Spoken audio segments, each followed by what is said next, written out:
ಪ್ರಿಯ ವೀಕ್ಷಕರೇ ನಮಸ್ಕಾರ. ನಾನು ನಿಮ್ಮ ಸಿ ನಾರಾಯಣಸ್ವಾಮಿ, ವೀಕ್ಷಕ ಕನ್ನಡ ನ್ಯೂಸಿಂದ. ಪ್ರಿಯ ವೀಕ್ಷಕರೇ, ಇವತ್ತು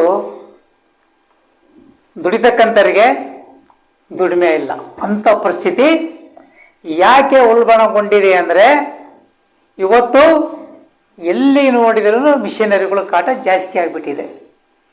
ನೋಡಿ, ಹಿಂದೆಲ್ಲ ಜಮೀನಿನಲ್ಲಿ ಕೆಲಸ ಮಾಡೋರಿಗೆ ಕಳೆ ತೆಗಿತಕ್ಕಂಥ ಕೆಲಸ ಸಿಗೋದು. ಇವತ್ತು ಅದಕ್ಕೂ ಮಿಷನರಿ ಬಂದಿದೆ. ಜೋಳದ ತೆನೆಗಳನ್ನು, ರಾಗಿ ತೆನೆಗಳನ್ನು, ಭತ್ತವನ್ನು ತುಳಿಸ್ತಕ್ಕಂಥ ಒಂದು ನಿಯಮ ಇತ್ತು. ಇವತ್ತು ಆ ನಿಯಮ ನಾಪತ್ತೆಯಾಗಿದೆ. ಇವತ್ತು ಶೇಂಗಾ ಇರ್ಬೋದು, ಮೆಕ್ಕೆಜೋಳ ಇರ್ಬೋದು, ಜೋಳ ಇರ್ಬೋದು, ಯಾವುದೇ ಆಗಿರಲಿ ಎಲ್ಲ ಮಿಷನರಿ.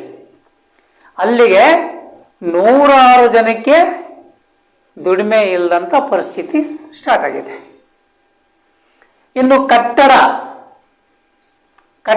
ಕಟ್ಟಲಿಕ್ಕೆ ಅಷ್ಟೇ ನಿಮಿತ್ತ ಗೆಲುವು ಮಾಡಲಿಕ್ಕೆ. ಇನ್ನು ಈ ಕಾಂಕ್ರೀಟ್ ಹಾಕುವಂಥದ್ದನ್ನು ಜನಗಳು ಇಲ್ಲಿ ಹಾಕೋದಿಲ್ಲ. ಈ ರೀತಿಯಾಗಿ ದುಡಿಮೆ ಮಾಡ್ತಕ್ಕಂಥವ್ರಿಗೆ ದುಡಿಮೆ ಇಲ್ಲದ್ರಿಂದ ಏನು ಅವರು ಎಂಥ ಕೆಲಸಕ್ಕೆ ಕೈ ಹಾಕೊಂಡಿದ್ದಾರೆ ಅಂದರೆ ಕಳ್ಳತನ, ನಿರ್ಭೀತಿಯಿಂದ ಮನೆ ನುಗ್ಗಿ ದರೋಡೆ ಮಾಡಿಕೊಳ್ತಕ್ಕಂಥ ಪರಿಸ್ಥಿತಿ ಬಂದ್ಬಿಟ್ಟಿದೆ. ಈ ಕೆಲಸ ಇಲ್ಲದೆ ಕಾರಣ. ನೋಡಿ, ಈ ಫ್ಲೆಕ್ಸಲ್ಲಿ ಇರ್ತಕ್ಕಂಥವ್ರು ಜೇಬುಗಳ್ಳರು ಅಂತೇಳಿ ಚಿತ್ರದುರ್ಗ ಜಿಲ್ಲಾ ಪೊಲೀಸ್ ಇಲಾಖೆಯಿಂದ ಜನಜಾಗೃತಿ ಮೂಡಿಸ್ಲಿಕ್ಕೆ ಈ ಫ್ಲೆಕ್ಸ್ ಹಾಕಿದೆ. ಈ ಫ್ಲೆಕ್ಸ್ ಇರೋದು ಕೂಗಳತೆ ದೂರ ಅಂದರೆ ಚಿತ್ರದುರ್ಗದಲ್ಲಿ ವಿಜೃಂಭಿಸ್ತಿರತಕ್ಕಂಥ ಹಿಂದೂ ಮಹಾಗಣಪತಿ ಕಾರ್ಯಕ್ರಮ. ಇಲ್ಲಿಗೆ ಪ್ರತಿದಿನ ಸಾವಿರಾರು ಗಟ್ಟಲೆ ಜನ ದರ್ಶನ ಮಾಡ್ಕೊಂಡು ಹೋಗಕ್ಕೆ ಬರ್ತಾರೆ. ಇನ್ನು 2 ದಿನದ ಅವಧಿಯಲ್ಲಿ ಮೆರವಣಿಗೆ ನಡೀತಕ್ಕಂಥ ಸಂದರ್ಭ ಬಂದೇ ಬಿಡ್ತು. ಈ ಮೆರವಣಿಗೆಯಲ್ಲಿ ಲಕ್ಷೋಪಲಕ್ಷ ಜನ ಭಾಗವಹಿಸ್ತಾರೆ. ಲಕ್ಷೋಪಲಕ್ಷ. ಯಾಕಂದ್ರೆ ಈ ಗಣಪತಿ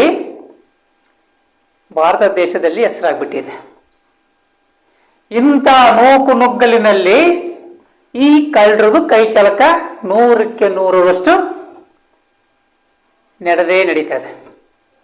ಅದರಿಂದ ಮಹಿಳೆಯರು ದಯವಿಟ್ಟು ಗಂಡರನ್ನ ಗಾಡಿ ಬೇಡಿ ಸಾಲ ಸೂಲ ಮಾಡಿಸಿ ಒಡವೆಗಳನ್ನು ತಗೊಂಡಿರ್ತೀರಾ, ಆ ಒಡವೆಯ ಜೋಪಾನ ಮಾಡ್ಕೊಳ್ಳೋದು ನಿಮ್ಮ ಜವಾಬ್ದಾರಿ.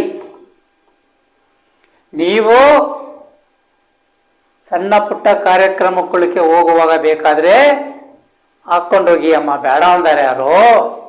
ಇಂಥ ನುಗ್ಗಲು ಇರತಕ್ಕಂಥ ಕಾರ್ಯಕ್ರಮಗಳಿಗೆ, ಮೆರವಣಿಗೆಗಳಿಗೆ ಬಂದ್ರೆ ನಿಮ್ಮ ಕತ್ತಲಿರತಕ್ಕಂಥ ಲಕ್ಷಾಂತರ ರೂಪಾಯಿ ಬೆಲೆ ಬಾಳತಕ್ಕಂಥ ಒಡವೆಗಳನ್ನ ಈ ಕಳ್ಳರು ಕೈ ಚಳಕ ತೋರಿಸ್ತಾರೆ. ಅದರಿಂದ ಒಡವೆಗಳ ಬಗ್ಗೆ ಗಮನವಿಟ್ಟು ಇಂಥ ಕಾರ್ಯಕ್ರಮಗಳಿಗೆ ಬರೋದು ಸೂಕ್ತ. ಈಗ ನೋಡ್ತಿದ್ದೀರಲ್ಲ, ಹಣ ಮಾಡೋಕ್ಕೋಸ್ಕರ ಎಂತೆಂಥ ನಾಟಕಗಳು ನಡೀತಿದ್ದಾವೆ. ಜನಗಳಿಗೆ ಆಸೆ ಬಲೆಯನ್ನು ತೋರಿಸ್ತಾ ಇದ್ದಾರೆ. ನಿಮಗೆ ಹಾಗೆ ಹೀಗೆ ಶ್ರೀಮಂತರಾಗ್ಬಿಡ್ತಾರ ಅಂತೇಳಿ. ಅಂಥ ಆಸೆ ಬೆಲೆಗಳಲ್ಲಿ ಇಂಥ ಜೇಬುಗಳ್ಳರು, ಕಳ್ಳರು, ಒಡವೆ ಕಳ್ಳರು. ನೋಡಿ, ಕೆಲವು ಕಡೆ ಎಲ್ಲ ಮನೆಯಲ್ಲಿರೋದು ರೇಷನ್ ಕದ್ಕೊಂಡು ಹೋಗ್ತಕ್ಕಂಥ ಕಳ್ಳರು ಬಂದು ಸೇರ್ಕೊಂಡ್ಬಿಟ್ಟಿದ್ದಾರೆ ನಮ್ಮ ಕರ್ನಾಟಕದಾಗ. ಈಗ ಅವರ ಸರದಿ ಚಿತ್ರದುರ್ಗಕ್ಕೆ ಬಂದಿದೆ. ಜಿಲ್ಲಾ ಪೊಲೀಸ್ ಇಲಾಖೆ ನಿಮ್ಮ ಗಮನಕ್ಕೆ ಜಾಗೃತಿ ಆಗಬೇಕು ಅಂತೇಳಿ ನಿಮ್ಮ ಗಮನಕ್ಕೆ ತಂದಿದೆ. ನೀವು ಗಣಪತಿ ಮೆರವಣಿಗೆಯ ದಿವಸ ಒಡವೆಯನ್ನು ಹಾಕೊಂಬರೋದು ಎಷ್ಟು ಸೂಕ್ತ ಅಂತೇಳಿ ನೀವೇ ನಮ್ಮ ವರದಿ ನೋಡಿದ ಮೇಲೆ ಸ್ವಲ್ಪ ಆಲೋಚನೆ ಮಾಡಬೇಕಾಗಿದೆ. ಯಾಕಂದರೆ 1,000-2,000 ರೂಪಾಯಿ ಇತ್ತಲ್ಲ ನೀವು ಹಾಕೋ ಒಡವೆಗಳು, 4-5 ಲಕ್ಷದ ತನಕನ ನೀವು ಮಂಗಲ ಸರಗಳನ್ನು ಮಾಡಿಸ್ಕೊಂಡಿರ್ತೀರ. ಅದೇನು ಗಂಡ್ರಿಗೆ ಹಿಂಸೆ ಒಡವೆ ಮಾಡಿಸ್ಕೊಡೋ ತನಕನ. ಆಮೇಲೆ ಆ ಒಡವೆ ಏನಾದ್ರೂ ಕಳೆದೋದಾಗ ಮನೆಯಲ್ಲಿ ಶಾಂತಿ ಇರುತ್ತಾ?